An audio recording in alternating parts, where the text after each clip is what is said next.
the decision to switch to nights was not made impulsively. I want to be clear about that, because what came after might make it seem like I was always the sort of person who acted without thinking, who let his feelings drag him around like a dog on a leash. I was not that person. At least, I believed I wasn't. My name is Herman John, and for 3 years I worked the day shift at Linden and Braun Architectural Drafting, a mid-sized firm that occupied the 4th and 5th floors of a building that smelled faintly of old coffee and ambition. We did commercial spaces, mostly, office buildings, retail centers, the occasional civic project that made everyone feel briefly noble about their careers. I was a senior drafter, which meant I had my own desk near the window on the 5th floor, a good monitor, and enough respect from the partners that they remembered my name without looking at the employee roster. It was a decent life. Ordered. I liked order. Kurt Becker started at Linden and Braun on a Monday in March, which I remember because the partners brought in bagels to celebrate a contract renewal, and the timing made everything feel artificially festive.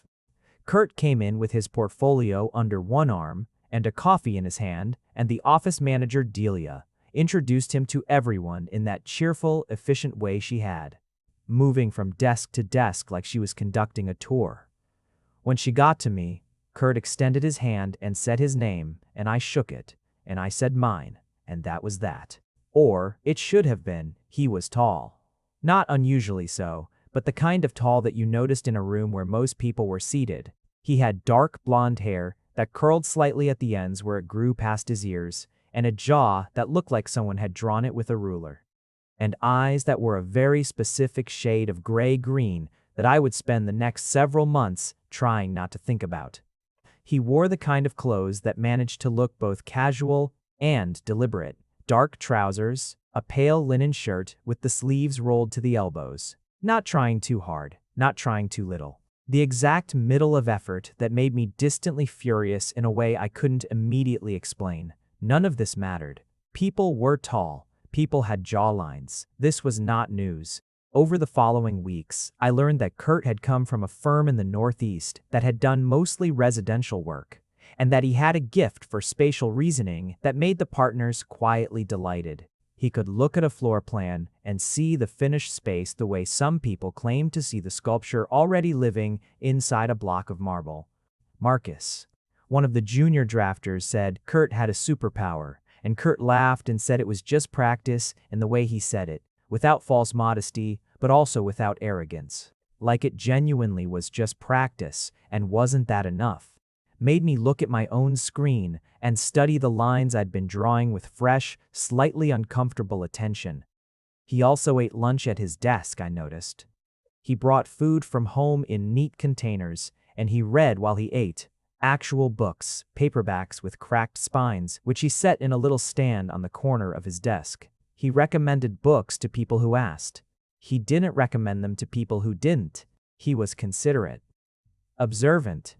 He had a laugh that started low and built, and when something genuinely struck him as funny, it arrived in full force, unguarded, and you could see his whole face rearrange itself around it. I was, in short, in significant trouble. Not that I acted on any of it. I was careful. I was the kind of careful that takes considerable effort to maintain, the kind of careful that looks from the outside like simple professionalism. I responded when spoken to. I was collegial at meetings. When Kurt asked for my input on a project in his early weeks, I gave it plainly and honestly and moved on. I was a completely reasonable person, a model of workplace decorum. Inside, of course, I was cataloging. The particular way he held his drafting pencil, the small vertical line that appeared between his brows when he was puzzling something out, the way he tilted his head when someone said something he wasn't sure he agreed with, like he was giving the argument the physical room it needed before he decided what to do with it. None of this was useful information. I stored it anyway. The problem sharpened around the 6-month mark, when the partners assigned Kurt and me to co-lead the Halverson project, a mid-scale commercial build with some tricky structural constraints that were going to require close collaboration.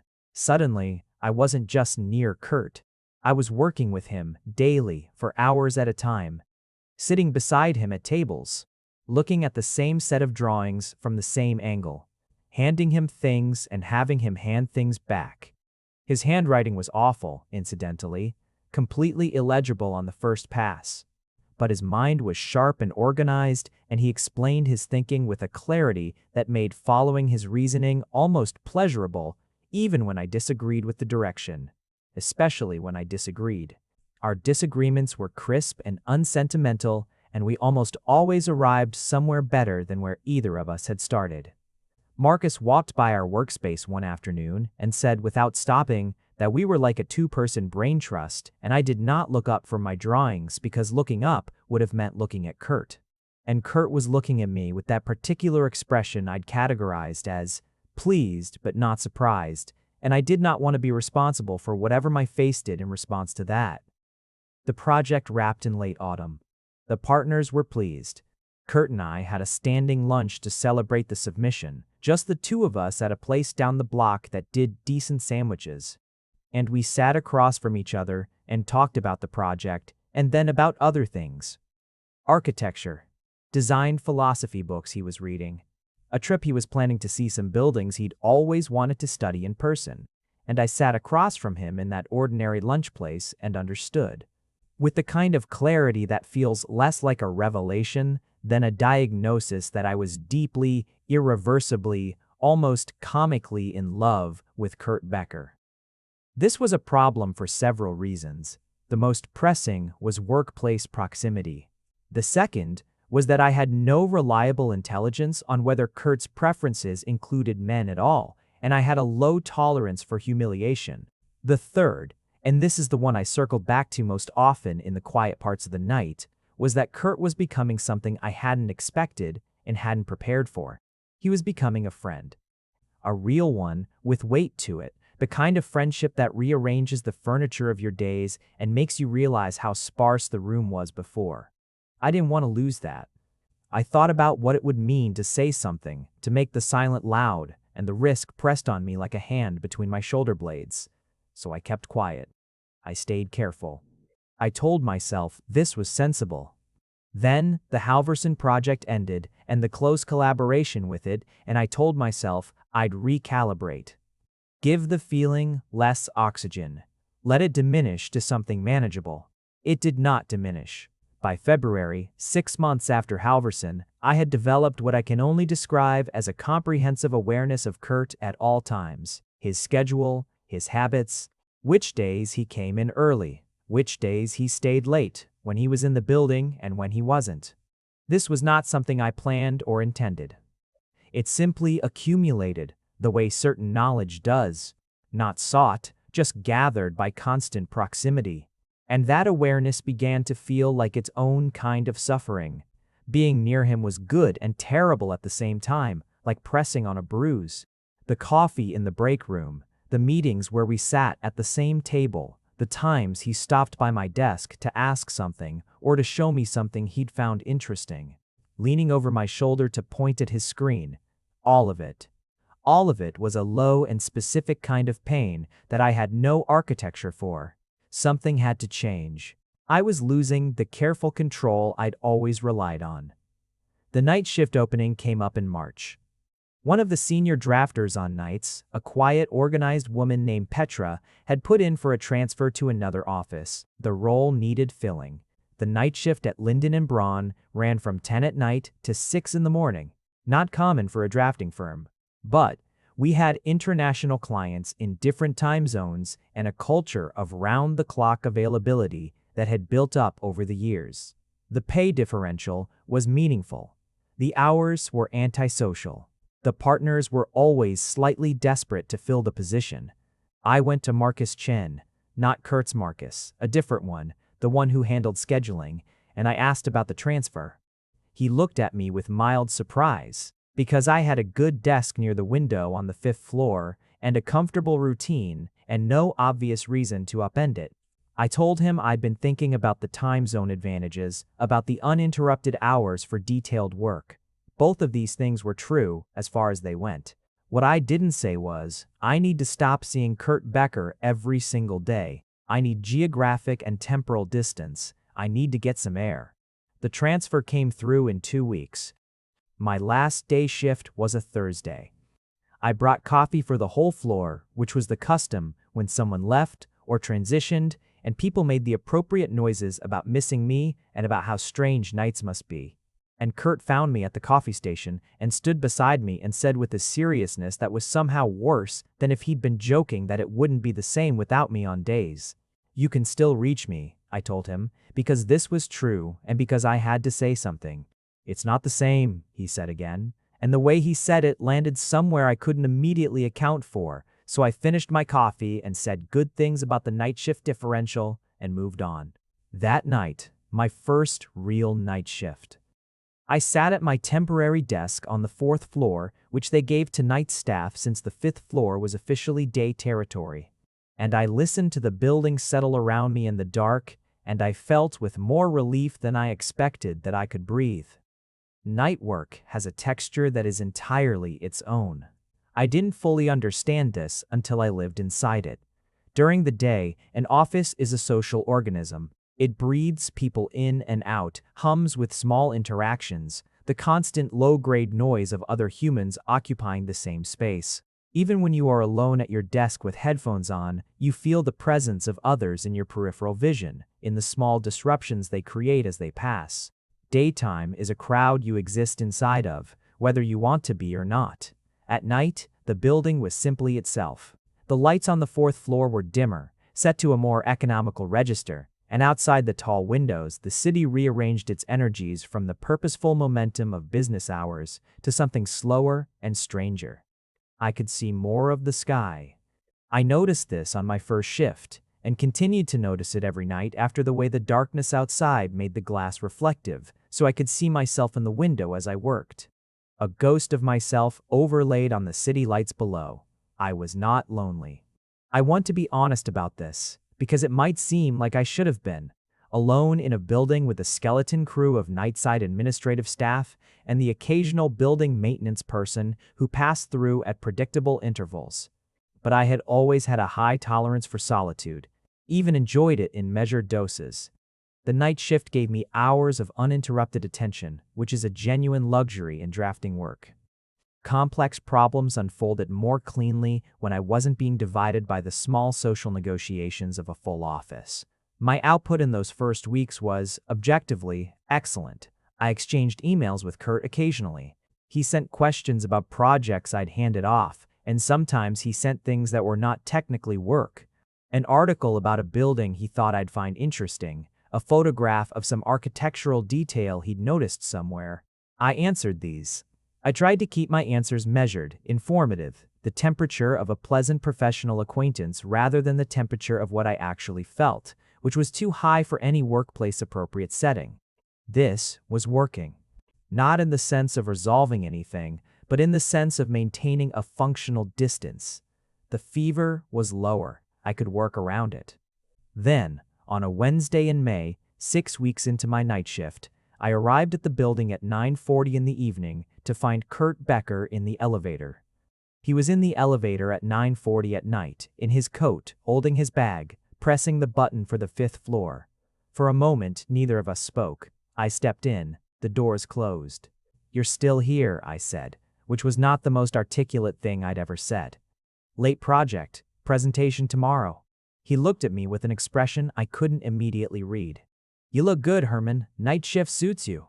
I thanked him and looked at the floor numbers changing above the door and told myself that this was a coincidence that he'd had a late night and I'd happened to arrive when he was leaving, and that it meant nothing except the normal, random overlap of human schedules. This belief held for about 9 days until he was in the building again at 10 at night, and then again 3 days after that, and then again the following week. And at some point during that 4th or 5th encounter, I began to understand that this was not coincidence. He was staying late on purpose. He was timing it. The knowledge arrived in me slowly, like water rising, and once it arrived, I couldn't make it retreat. I turned it over very carefully, examining it from different angles, the way you examine a piece of machinery you're not sure you trust. Kurt was staying at the office until nearly 10 o'clock, which was well past any plausible project emergency, to be there when I arrived for nights. Why would he do that? My mind offered several explanations, most of them practical. He was going through a demanding period professionally. He liked working late. He was avoiding something at home perhaps. None of these explanations required him to have any particular feeling about me. I repeated them to myself like a list of calibrated positions and attempted to believe them. But then came the Thursday when he was not in the elevator and was not in the lobby and was not in the building at all when I arrived. And I noticed his absence with a sharpness that was entirely out of proportion to any of the sensible explanations I'd been telling myself. I noticed it the way you notice, a sound stopping that you hadn't realized was continuous. I sat down at my desk and looked at my drawings and understood that I had been looking forward to those elevator encounters. That I had been looking forward to them quite a lot, in a way I'd been carefully not examining, the same way you avoid pressing on the bruise even though some part of you keeps wanting to. The next night, he was back.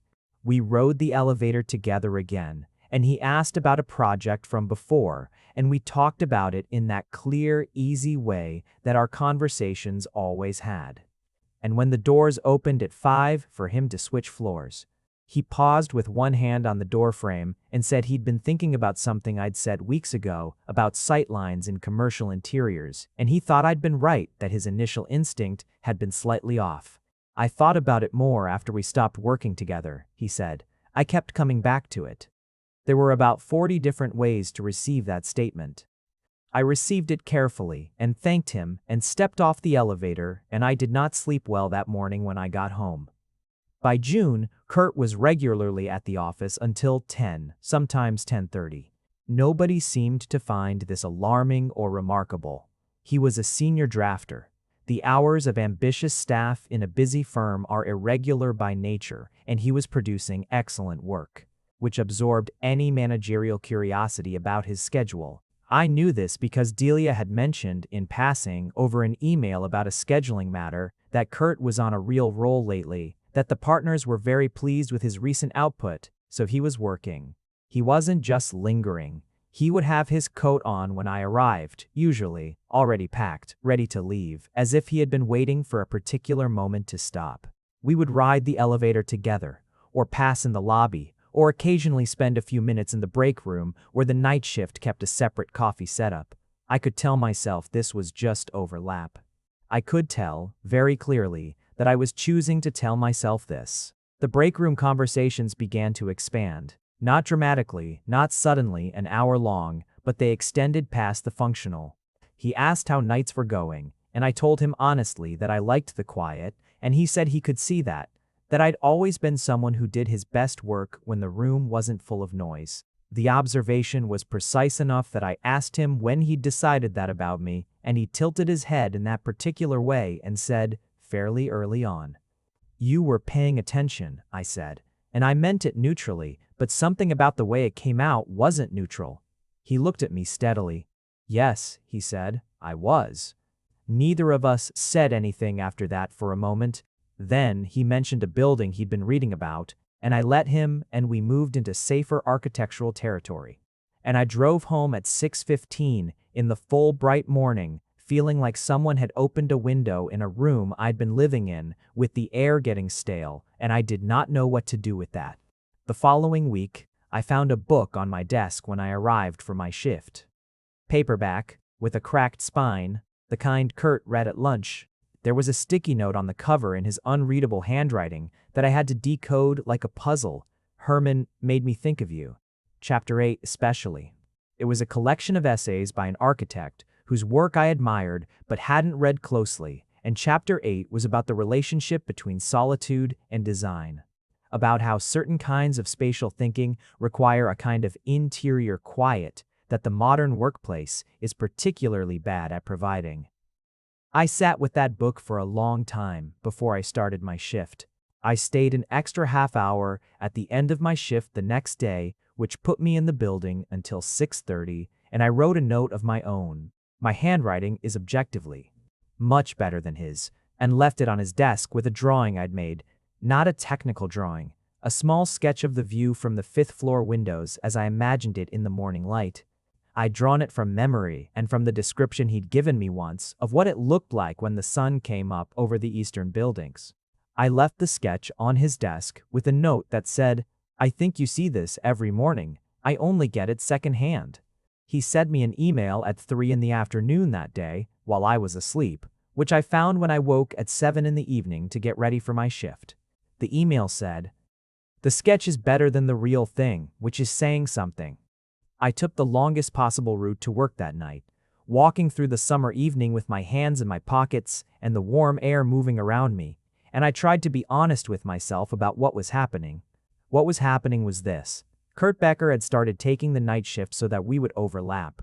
He was leaving books on my desk. He was precise and careful, and he moved toward me in small ways that were individually deniable and collectively undeniable. And I had been avoiding him, or trying to, for the better part of the year, and it wasn't working, and I was not sure anymore that I wanted it to. I arrived at 9:52. He was in the lobby, coat on, bag over one shoulder, and when he saw me come through the doors, something passed across his face that he didn't quite manage to contain. Pleasure. Clear and unguarded, gone quickly, but there. "You walked," he said. "You usually take the bus." "How do you know what I usually do?" "A beat. I notice things." We rode the elevator in silence, and on the 4th floor, I stepped out and he should have continued up to 5, but he followed me off. I stopped and looked at him. He had his hands in his coat pockets, and he was looking at me with an expression I'd spent over a year trying to correctly categorize, and had finally, in the last few weeks, begun to understand. "You switched to nights to avoid me," he said. It was not a question. I had a number of potential responses available. I reviewed them and found none of them adequate. "That's one interpretation," I said finally.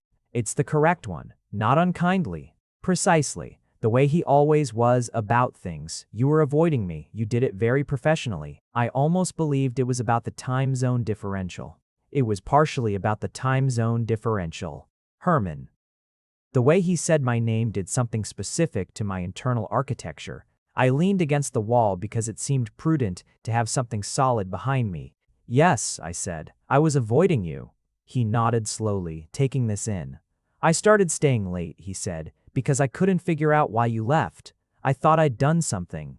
I went back over every interaction we'd had trying to identify it. I spent about 3 weeks on that before I came to a different conclusion. "What conclusion?" He looked at me with those gray-green eyes in the dim light of the 4th floor corridor and said, with the same careful precision he brought to everything, that maybe the thing you were avoiding wasn't something I'd done wrong. The building was very quiet around us. Somewhere below, a maintenance person's cart moved along a corridor, wheels on tile, and then that sound faded too. "Kurt," I said, and then I ran out of the sentence, which had never happened to me in his presence before. "Yes?" Still precise, still steady. Watching me with that tilted head patience of his, giving the thing between us the room it needed. "I've been in love with you for the better part of a year," I said. "Roughly since the Halverson project." The close collaboration was a significant problem for my internal equilibrium. Something moved through him. Not surprise, exactly. He had, after all, been working through the logic of this for weeks. More like the particular quality of relief that arrives when the thing you've been reasoning toward out loud and afraid is actually confirmed. "Your internal equilibrium," he repeated, and the low beginning of his laugh was in his voice. "It's a real thing. I'm sure it is." He took his hands out of his coat pockets. "I've been in love with you since about 4 months in. Since that meeting about the Halverson sightlines where you took my entire argument apart and rebuilt it better and then handed it back to me without making me feel small about it." He considered this. "I didn't know what to do with that. I'm not always good at knowing what to do with that." Neither of us moved for a moment. The quiet was enormous. The city outside moved on without us, indifferent. "You left a book on my desk," I said. "You drew me a window." It was a view. It was a very good view. He took a step toward me. Just one. Giving me the room to decide. "I've been staying late every night for 6 weeks, Herman. I think at some point that has to count as a declaration." It did. It was. I looked at him standing there in his coat in the dim hallway of the 4th floor of the building where we both worked.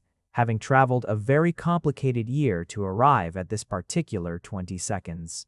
And I felt something in my chest that I'd been holding at arm's length for so long that letting it go close was almost frightening. "You could have just told me," I said. "So could you," he said. This was, as always, a fair point. I pushed off the wall and closed the remaining distance between us, and when I kissed him, it was nothing like the careful management I'd been practicing for a year. It was immediate and complete, and his hands came up and he pulled me in like he'd been waiting specifically for this. And the fourth-floor corridor of Linden and Braun, architectural drafting, held us in its quiet dark and did not make a sound. The problem with arriving somewhere you've been trying not to want is that arrival doesn't look the way you expected. I'd imagined, when I allowed myself to imagine it at all, something definitive, a door closing behind you. A transition that felt finished. What Kurt and I stepped into felt less like a closed door and more like a hallway that turned in directions I couldn't see the ends of, which, in hindsight, is more interesting. But it required a significant recalibration of my expectations.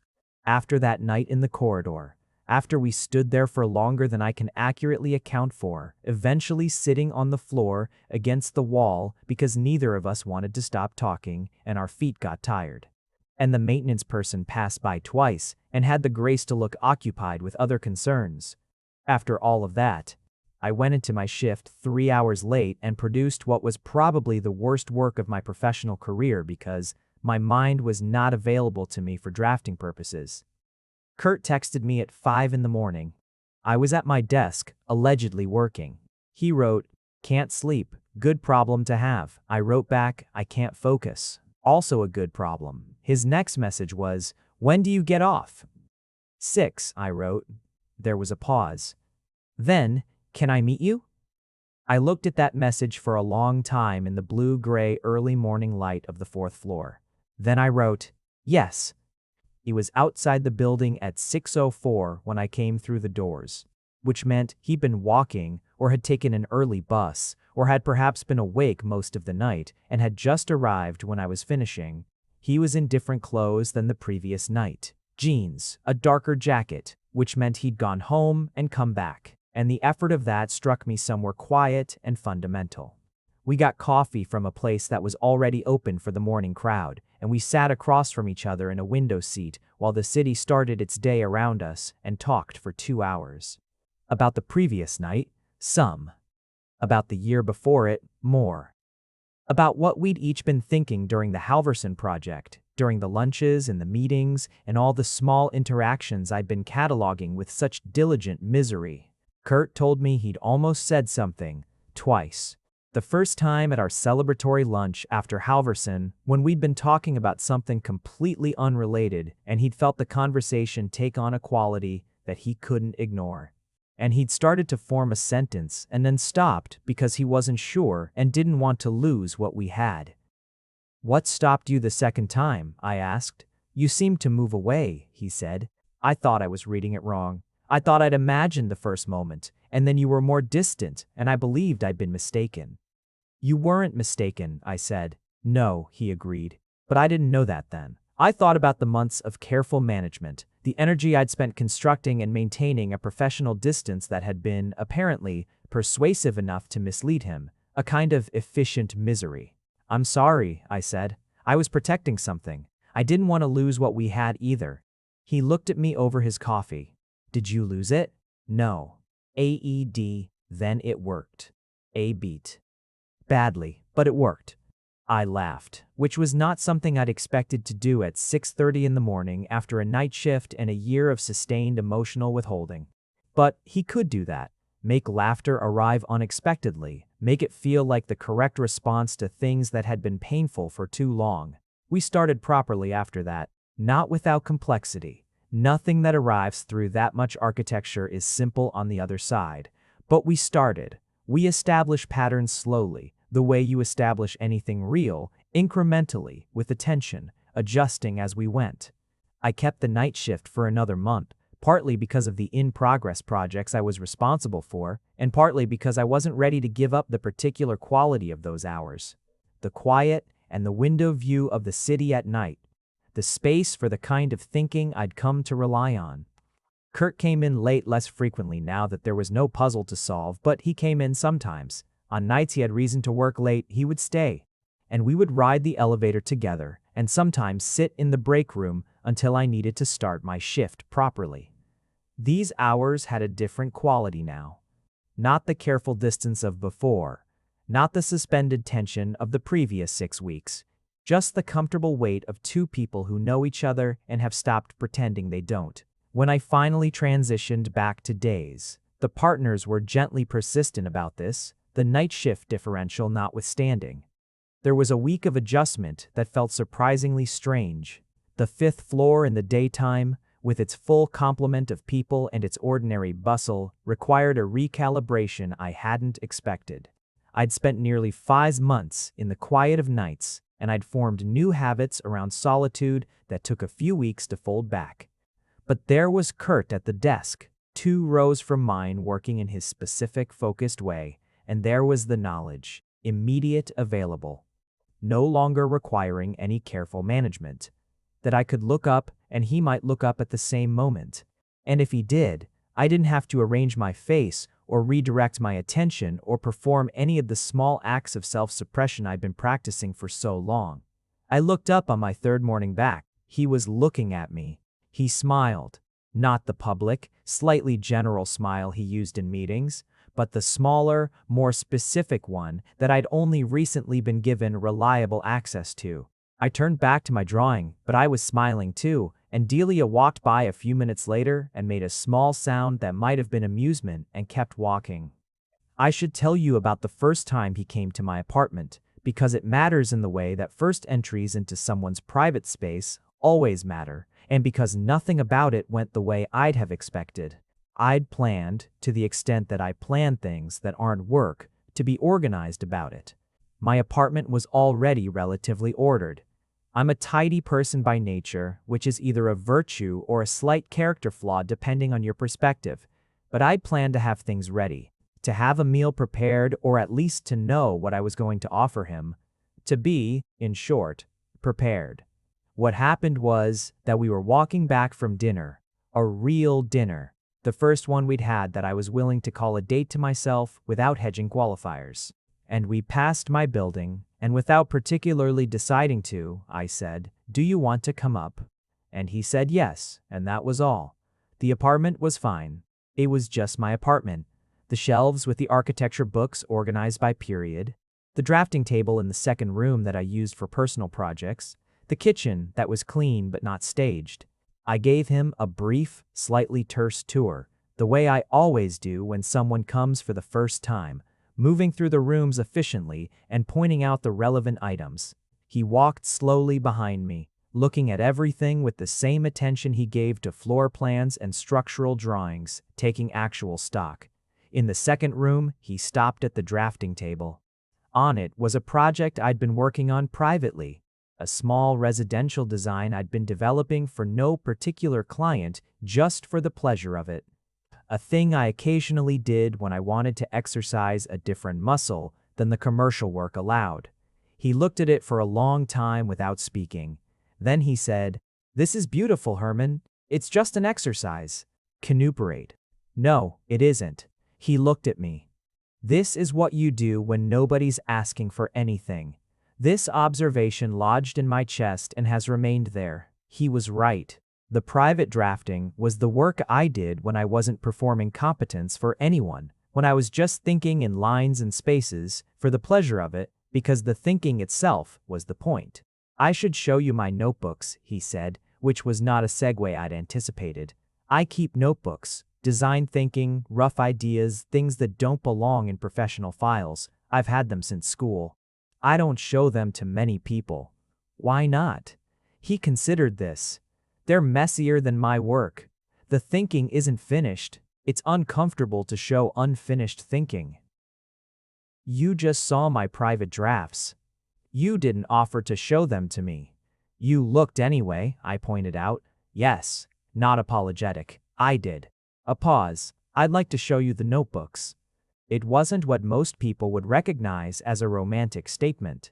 But most people hadn't spent a year paying close attention to the particular way Kurt Becker operated in the world, hadn't learned that his offerings of trust came quietly and precisely, that he didn't say things he didn't mean and didn't make offers he wasn't committed to. To tell me about the notebooks was, for him, significant.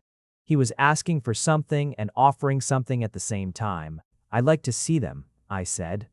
We made coffee and sat at my kitchen table and talked until 2 in the morning, which I should mention is a normal hour for me even now that I'm back on days, old night shift habits dying slowly. He talked about the notebooks and about where the ideas in them came from, about what he was trying to work through in the ones he was currently filling, about a building he wanted to design someday that didn't fit inside any commercial brief he'd ever been given. I told him about the private drafting, about what it was like to design without a client, without constraints except the ones I imposed on myself. The things you find out when no one is asking for anything. At some point he said, "You know what I think about when I think about the Halverson project?" "What?" "The argument we had about the atrium." He was resting his chin on one hand, relaxed in a way I'd come to treasure because he wasn't always relaxed. He was often alert, slightly braced. The way people are who think carefully. But when he was like this easy and open, it felt like a particular kind of trust. We argued for 40 minutes about those sightlines. I was certain I was right. "You took my entire model apart, piece by piece, and showed me where the load-bearing assumptions were wrong, and the whole time I was annoyed and also completely riveted." "You were annoyed," I said. "You hid it well." "I hid it because I could see you were correct. It's very difficult to maintain proper annoyance at someone who is both opposing you and being right. I remember you being very polite about it." "I was furious," he said pleasantly, "but you were right. And then you rebuilt the model, and it was better. And I remember looking at you and thinking," he paused, "thinking that I wanted to have that kind of argument again, that I wanted to keep having it, that I could argue with you about load-bearing assumptions for the rest of my professional life, and it would not be enough." I looked at him across my kitchen table at 2 in the morning. "That's a very specific kind of compliment. It's the most specific compliment I have." A small pause. "I mean it." I believed him. That was the thing about Kurt. I always believed him, not because he was sentimental or effusive, but because he was precise. He said what he meant and meant what he said, and the economy of it made each thing he offered feel weighted and real. "Stay," I said. He looked at me. "Not like that," I said, although even as I said it, I was aware that like that was perhaps not permanently off the table. "It's 2 in the morning and you'll have to go back across the city. The couch is comfortable. Stay." A small, quiet moment. Then, "Yes. All right." I got him a blanket from the closet, and he took off his shoes and his jacket and settled on the couch with the ease of someone who doesn't make a production of small adjustments. I stood in the doorway to my bedroom and looked at him and felt the particular warmth of someone you love being present in your space, not managed or calibrated, just there.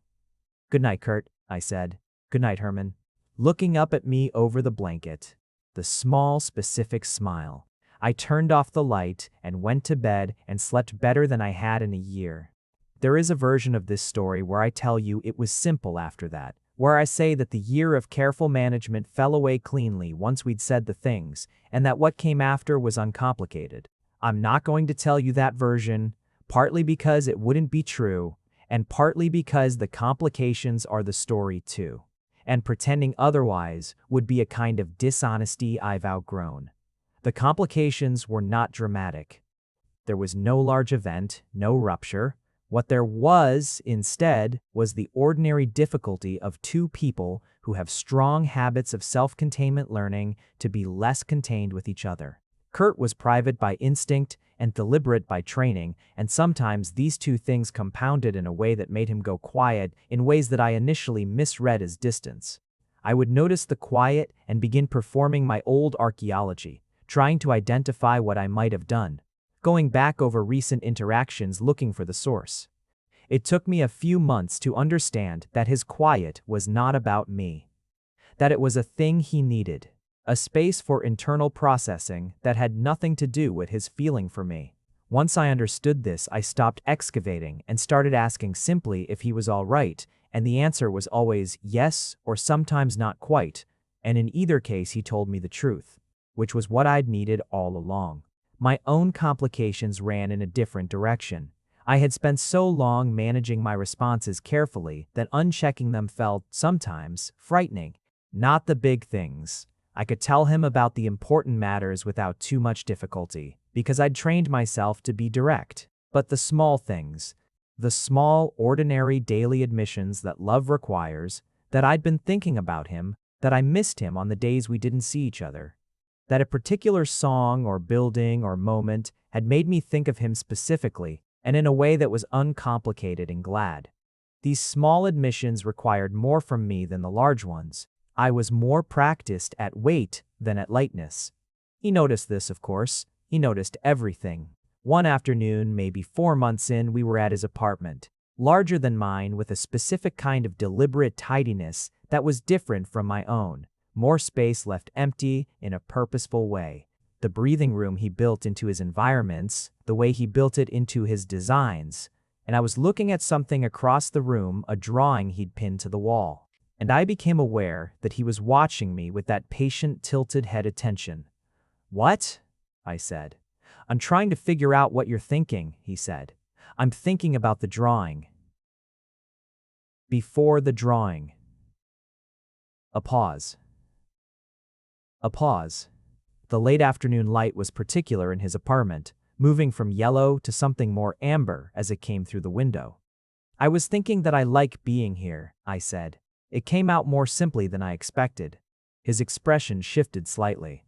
"Do you find it difficult to say things like that?" "Sometimes." "You don't have to find the perfect form for it," he said. "It doesn't need to be precise.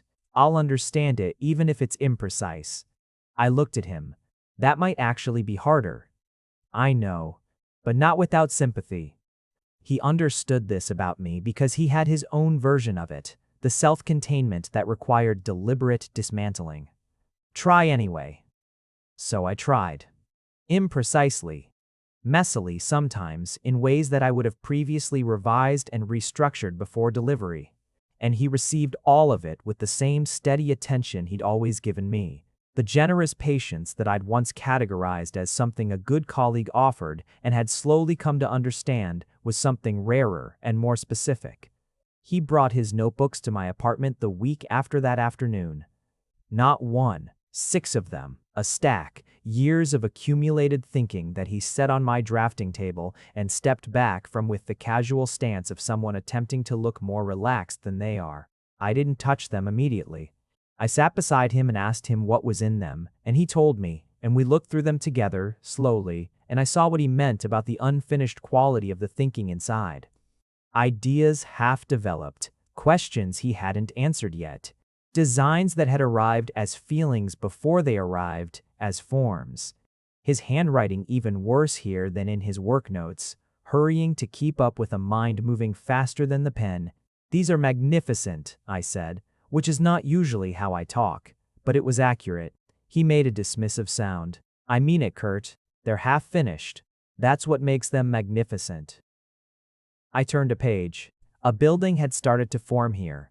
Rough, gestural, the structural logic visible in the lines even in their incompleteness. This one, what is it? He looked at it for a moment. "Something I keep coming back to.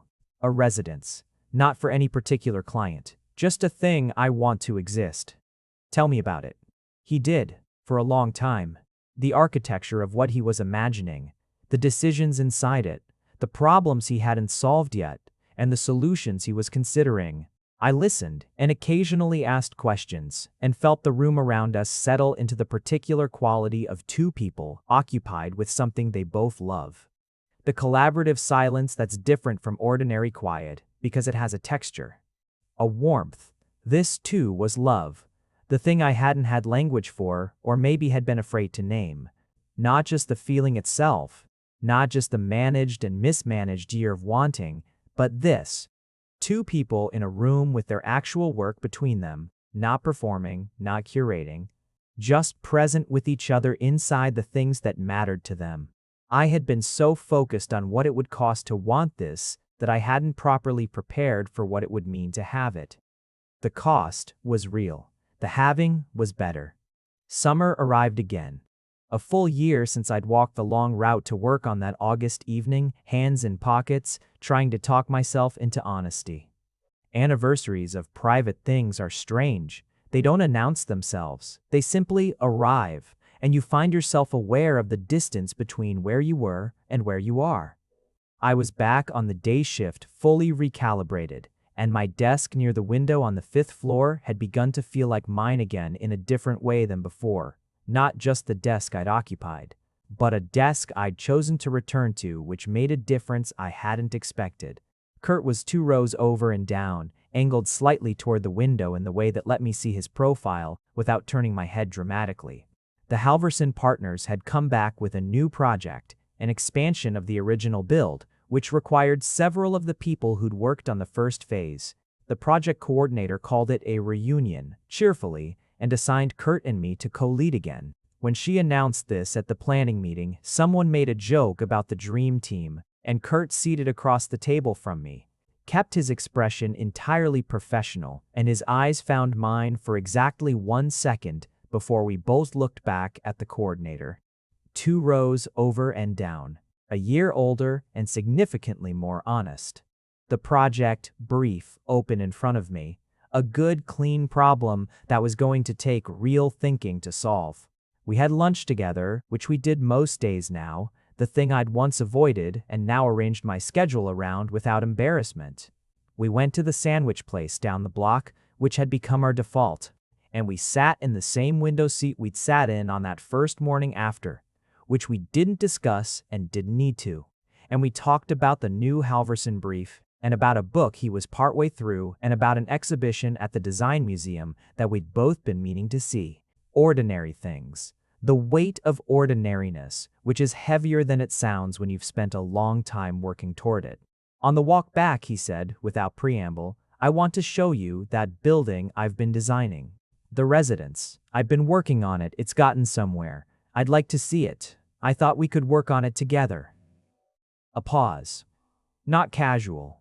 Considered, the way he always was. Not for a client, just for us, as a thing we make. I looked at him walking beside me in the afternoon light, the summer crowds around us, the city doing what cities do.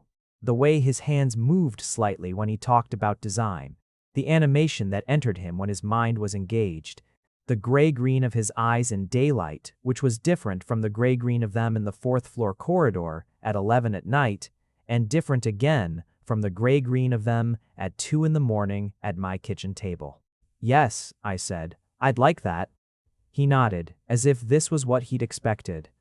Then he held the door to the building open for me, and we rode the elevator up to the 5th floor, and we went back to our desks and our respective drawings. And the afternoon moved around us with its ordinary momentum. At 3:47, my email notification chimed with a message from Kurt, no subject line.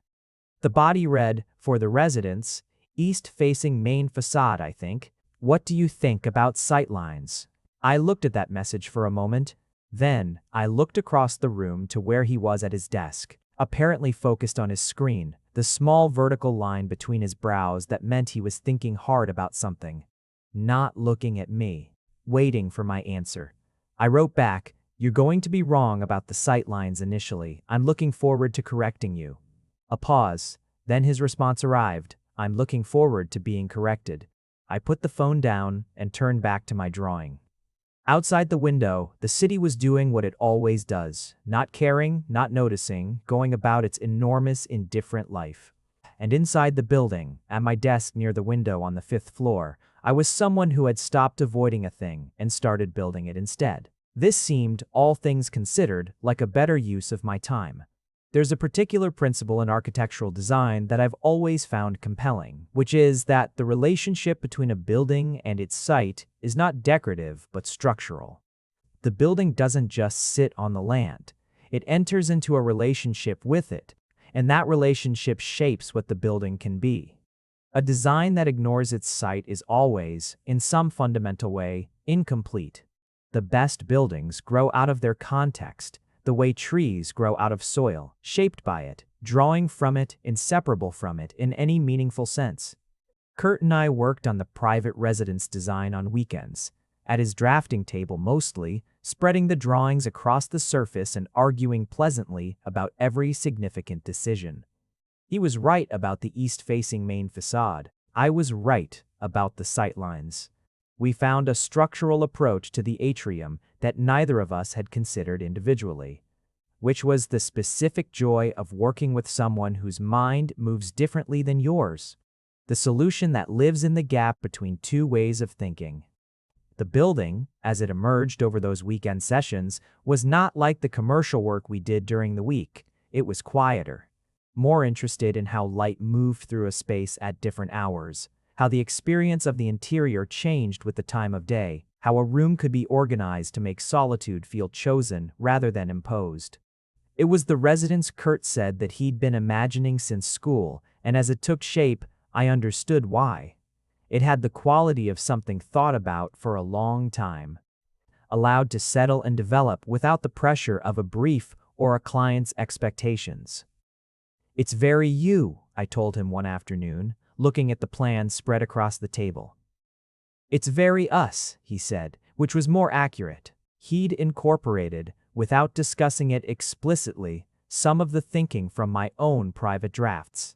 The particular way I organized the spatial flow from working space to living space, the deliberate breathing room that I always tried to build into residential designs, the conviction that solitude and togetherness should both have intentional architectures and not be treated as each other's default.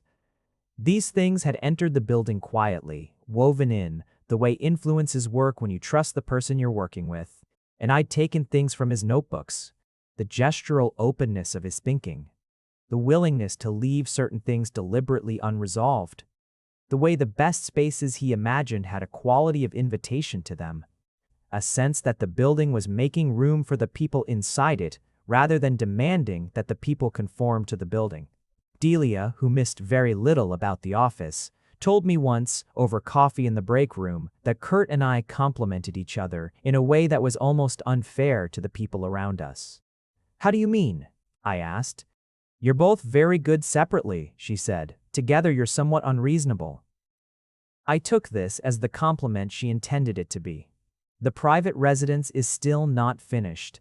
It may never be finished, which is, I've decided, all right. It's a living document, the way good notebooks are living documents, something you return to, add to, revise in light of what you've learned. Kurt still brings the notebooks to my apartment.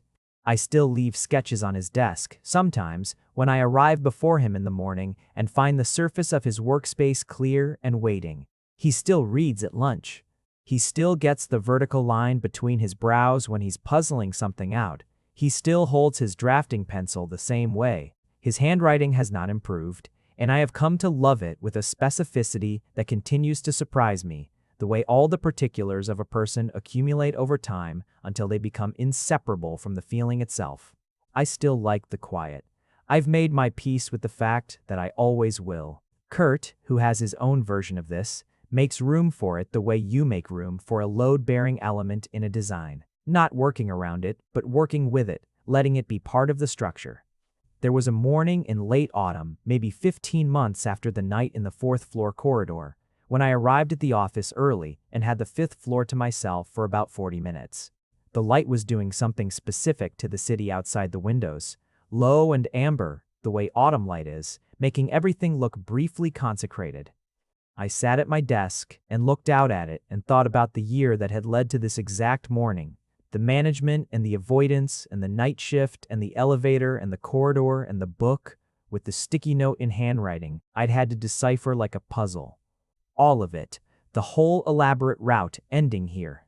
I had been building toward this for a year without knowing I was building. That's the thing about buildings. You're always further into the construction than you realize. The foundation is laid before you recognize it, and the structure is rising before you've decided what you're making. And by the time you understand what it is, the roof is already in. Kurt arrived at 7:50, which was earlier than usual. He came in with his coat and his coffee and stopped when he saw me already at my desk in the quiet morning office, and something about his expression in that first unguarded moment. The ease of it. The particular quality of his regard was something I stored carefully, the way I'd always stored things, only now without the management around it. "You're early," he said. "The light was good," I said. I didn't want to miss it. He came over and looked out my window at the city and its amber morning, standing beside me with his coffee, not needing to say anything about it. We stood there for a moment, both of us looking the way you look at a thing you've designed together and recognize from the inside. Because you were there for all of it, for every argument and every revision and every session where the form emerged more clearly from the thinking. Outside, the city continued being itself.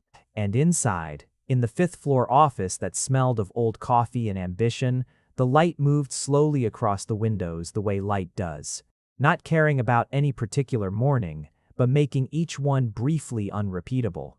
"Ready?" "Ah, yes," he said, when the light shifted. "Yes," I said, and I turned to my desk, and we started work. If you made it to the end, you're my kind of person. Leave a subscribe, comment down your favorite part of the story, and if you want early access to videos, exclusive content, or just want to support the channel, hit that join button right below the video. Even one member genuinely means the world to me. See you in the next one.